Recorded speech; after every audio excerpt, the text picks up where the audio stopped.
And Ramel is moving past him. On the inside, we've got movement from...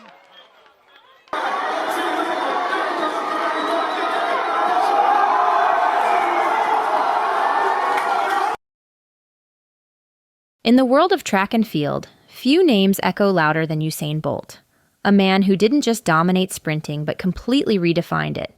So when a young sprinter is labeled the next Bolt, it's seen as the ultimate compliment and the ultimate curse. Because let's be honest, living up to Bolt's legend isn't just difficult, it's nearly impossible.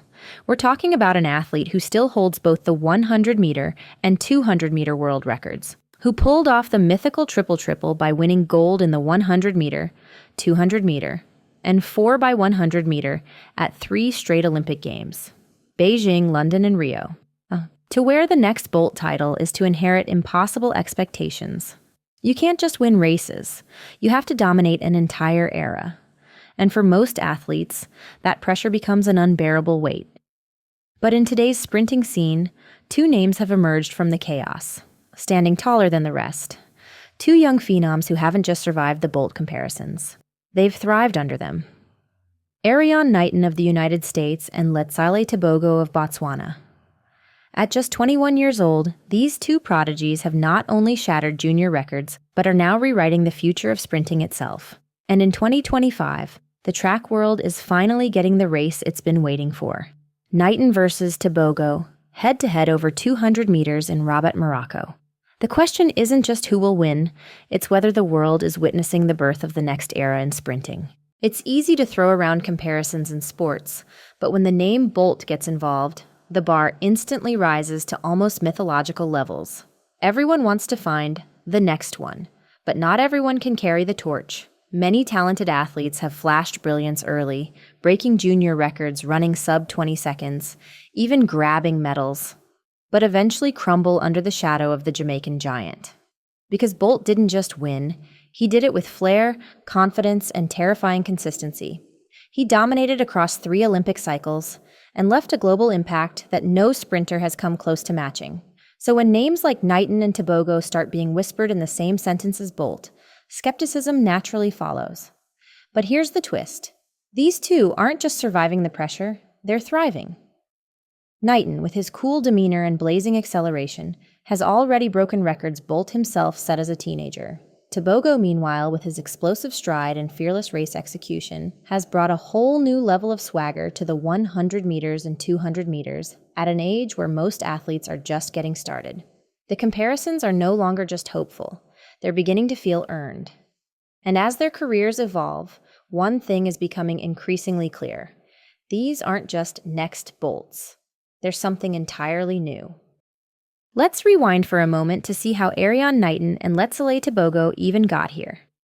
Knighton was just 17 when he exploded onto the global stage, running 19.84 in the 200 meters to shatter Usain Bolt's U20 record.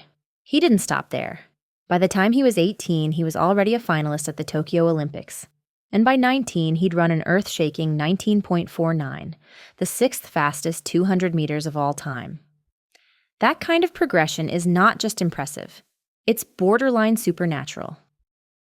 On the other side, Tebogo was rewriting the junior record books himself, clocking a 9.91 in the 100 meters at the 2022 World U20 Championships, while literally turning his head mid-race to smile at the competition.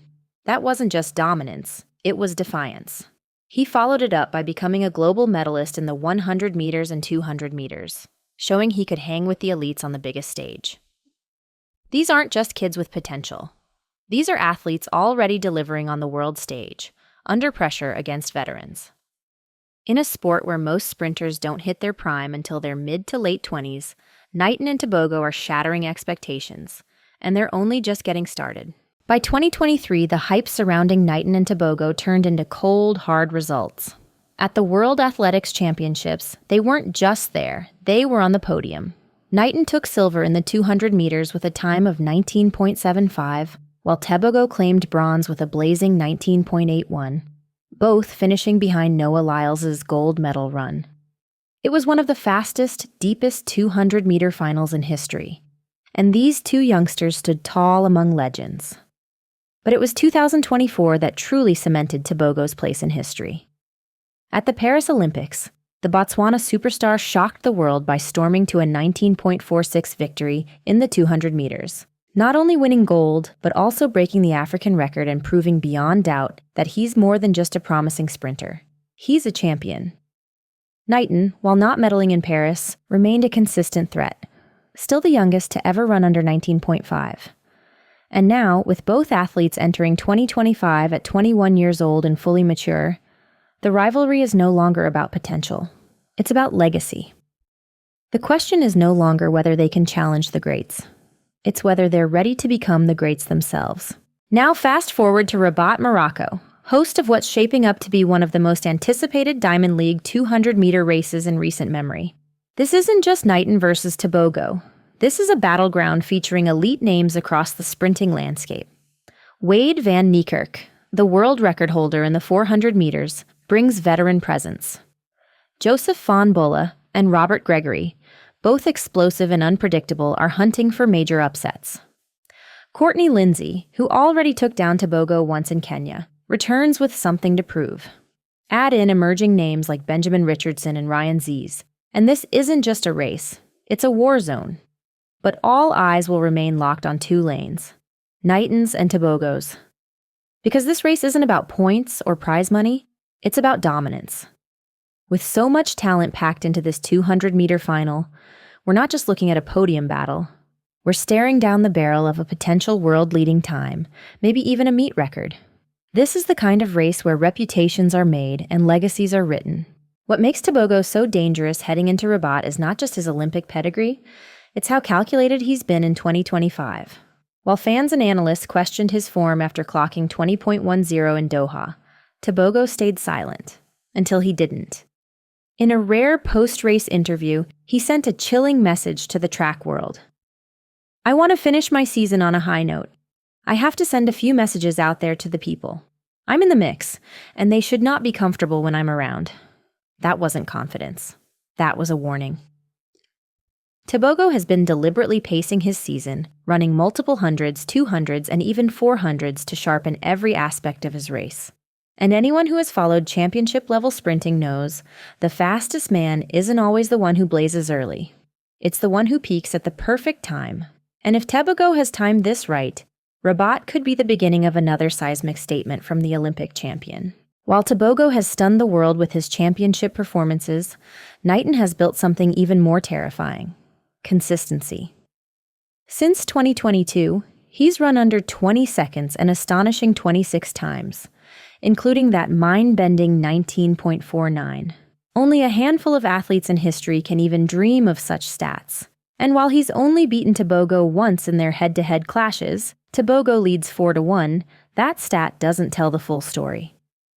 Knighton has been quietly grinding, improving, and staying ready. In fact, many believe he's due for another explosive performance. If he can rediscover that 2022 form, where every stride looked effortless and unstoppable, he could flip the rivalry on its head. For Knighton, Rabat isn't just a race, it's a chance to reclaim control of the narrative. A win here, especially against Tebogo, could change everything. This is more than just about a fast time.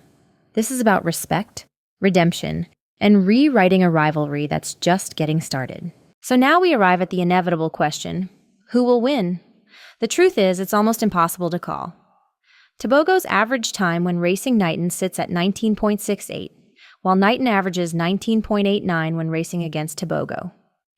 Both numbers suggest we're looking at a sub-20 battle, possibly even one of the fastest races of the year. The meeting record, a relatively modest 20.03 set by Andre de Grasse in 2017, is all but certain to be shattered. But it's not just about breaking records, it's about breaking through. This race in Rabat could be the defining moment of the 2025 season. If Tebogo wins, he solidifies himself as the undisputed top sprinter of his generation. If Knighton pulls off the upset, it breathes new life into a rivalry that could define the next decade of sprinting. And if someone like Robert Gregory or Courtney Lindsay sneaks in for the win, then everything we thought we knew gets thrown out the window. This isn't just a Diamond League race, it's a battlefield. And when the dust settles, we'll either be witnessing a coronation or the beginning of a sprinting civil war.